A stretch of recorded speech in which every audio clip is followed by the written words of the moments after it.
ঠিক করি যে না, আমাকে বিসিএস ক্যাডারই হতে হবে এবং আমি অবশ্যই হয় বিসিএস ফরেন অথবা বিসিএস অ্যাডমিনিস্ট্রেশনে আসব। তো তারপর থেকেই সাডেনলি আমার জার্নিটা স্টার্ট হয়ে যায়। অলরেডি সার্কুলারও দিয়ে দিয়েছে, আমি জানিও না কি বই পড়তে হবে, কি বই কিনতে হবে। ওই অবস্থাতেই আমার পড়া শুরু। তো আমি খাওয়া, ঘুম আর গোসল বাদ দিয়ে সারাদিনই পড়াশোনা করতাম। তো আল্লাহর রহমতে প্রিলি টিকে গিয়েছি, তারপর রিটেনও টিকে গেলাম, এরপর ভাইভা প্রিপারেশনও শুরু করে দিলাম আল্লাহর রহমতে। তো প্রিলি, রিটেন, ভাইভা তিনটাই আসলে একটা বিশাল সমুদ্র, আমি বলবো না, একটা মহাসমুদ্র ছিল। ইভেন আমার পড়াশোনা এত বেশি ছিল, আমি ভাইভার জন্য আমি রেগুলার 3টা পেপার পড়তাম, 2টা বাংলা পেপার, একটা ইংরেজি পেপার। বিভিন্ন কোচিংয়ে মক ভাইভা দিয়েছে আমি মোট 21টা। মোটামুটি শিওর ছিলাম যে 44তম আমার প্রথম বিসিএস, এবং আমার প্রথম বিসিএসেই আমি মোটামুটি ফার্স্ট, সেকেন্ড বা থার্ড হয়ে যাব। তো বিসিএস ভাইভা দিয়ে দিলাম। ভাইভা হলো কবে?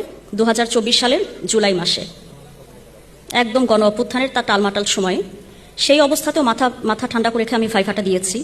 আনফর্চুনেটলি আমার ভাইভাটা ক্যান্সেল হয়ে গেল, এবং পরবর্তীতে আমাকে সেকেন্ড টাইম ভাইভা দিতে হলো কবে? 2025 সালের জুন মাসে।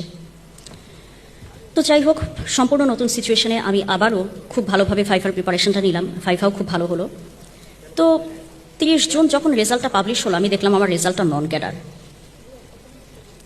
তো আমার লাইফের সবচেয়ে বড় স্ট্রেস আসলে ছিল 2025 সালের 30 জুন, যখন আমি দেখলাম আমি এত ভালো প্রিপারেশন নিয়েও, এখন এটা সম্ভবত আল্লাহ পাকের কোনো লীলা খেলা হবে, কিংবা আল্লাহ পাক হয়তো চেয়েছিলেন যে আমি 45তম বিসিএস এ ক্র্যাক করি, আমার রিজিকটা সেখানে লেখা ছিল। তো এই ঘটনার পর আমি ভীষণ রকমের আপসেট হয়ে যাই। আর এখন আমি যেটা বলবো আপনাদের সবাইকে, সেটা হচ্ছে, এখানে হয়তো অনেকেই ডক্টররা আছেন বা হেলথ ক্যাডাররা আছেন। তো 44তম বিসিএস এ আমার নন ক্যাডার আসার পরে আমি ঠিক করলাম যে না, এবার আমি 45তম বিসিএস এর ক্যাডার তো আমাকে হতেই হবে। অ্যাডমিনিস্ট্রেশন ক্যাডার এবার আমি হয়েই ছাড়বো প্রথম 10 জনের মধ্যে, এবং সেই সাথে আমি এবার এমডিতে অ্যাপিয়ার করব, এমডি অথবা এফসিপিএস, যেই কথা সেই কাজ। দিনের একটা স্পেসিফিক টাইম ভাগ করে নিলাম, একটা নির্দিষ্ট সময়ে আমি এমডির প্রিপারেশন নিতাম, বাকি সময়টাতে আমি বিসিএস এর প্রিপারেশন নিতাম। আলটিমেটলি 1 মাসের মাথায় আমার এমডিও হয়ে গেল মাইক্রোবায়োলজিতে, বারডেমে, এবং বর্তমানে আমার পোস্টিং কিন্তু সেই হিসেবে বারডেমেই বলা চলে। এবং অ্যাট দ্য সেম টাইম আমার কিন্তু কিছুদিনের মধ্যেই 45th বিসিএস অ্যাডমিনিস্ট্রেশনটাও হয়ে গেল, এবং আমার মেরিট পজিশন ছিল, যেটা আমার টার্গেট ছিল প্রথম 10 জনের মধ্যে, সেটাই হয়েছে আল্লাহর রহমতে 7th। তো আমার এই কথাটা শেয়ার করার উদ্দেশ্য হচ্ছে এটাই, যে এখানে হয়তো সামনে অনেকেই ডক্টররা আছেন, বা আপনারা হয়তো দেখছেন যে আমার হয়তো 4 বছর পার হয়ে যাচ্ছে, 5 বছর পার হয়ে যাচ্ছে, 6 বছর পার হয়ে যাচ্ছে।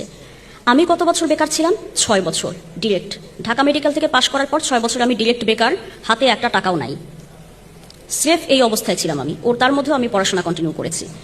তো আমি আপনাদেরকে মোটিভেট করার জন্য বলবো না, জাস্ট এটুকু বলবো যে আপনারা যারা একদম চূড়ান্ত পর্যায়ের হতাশা বা চূড়ান্ত পর্যায়ের ডিপ্রেশনে আছেন, আপনারা কাইন্ডলি হালটা ছেড়ে দিবেন না, হালটা কখনো ছাড়বেন না। আপনি যদি হাল ছেড়ে দেন তাহলে সবকিছু শেষ। হয়তো আপনি সাকসেসের খুব কাছাকাছি আছেন, আপনি জানেন না, হঠাৎ করে চলে আসবে, এবং যখন আল্লাহ পাক আপনাকে দেবে, সবটুকু নিয়ে একসাথে দেবে। আর সবশেষে আমি আবারও ধন্যবাদ জ্ঞাপন করব জেনেসিস বিসিএস কেয়ারকে আমার লাইফের এই জার্নিটা শেয়ার করার জন্য। আমি আসলে খুব শর্টকাটে আপনাদেরকে নিজের সম্পর্কে এটুকু বললাম যে আসলে আমরা অনেক সময় হতাশ হয়ে যাই, আমরা ধরে রাখতে পারি না নিজেদেরকে, যে এখন কি হবে, আমাকে দিয়ে আসলে কিছুই হবে না। সবার এত তাড়াতাড়ি চাকরি হয়ে গেল, কেউ ব্যাংকে আছে, কেউ বিসিএসে আছে, কেউ অনেক বড় পোস্টে আছে, আমার তো কিছুই নাই। আপনি দেখবেন ইনশাল্লাহ, আল্লাহর উপর ভরসা রাখেন এবং নিজের 100% দিয়ে চেষ্টা করে যান, আপনি ইনশাল্লাহ তাদের চেয়েও বড় পর্যায়ে যেতে পারবেন। আর আমার সেই সাথে আমার একটা ছোট লাইফ ইভেন্টও শেয়ার করি। আমি বর্তমানে কিছুদিন আগে আমার বিয়ে হয়েছে, তো আমি আমার হাজব্যান্ডকেও নিয়ে এসেছি। তো আপনাদের সকলের কাছে আমি দোয়া প্রার্থী। তো ক্যারিয়ারের লাইফটা তো আল্লাহর রহমতে আমি এখন পর্যন্ত সাকসেসফুলি পার করেছি। আপনাদের সবার কাছে আমি এই কারণে দোয়া চাচ্ছি যে আমি যেন আমার পরবর্তী জীবনটাও সাকসেসফুলি পার করতে পারি। আমার জন্য দোয়া রাখবেন। আর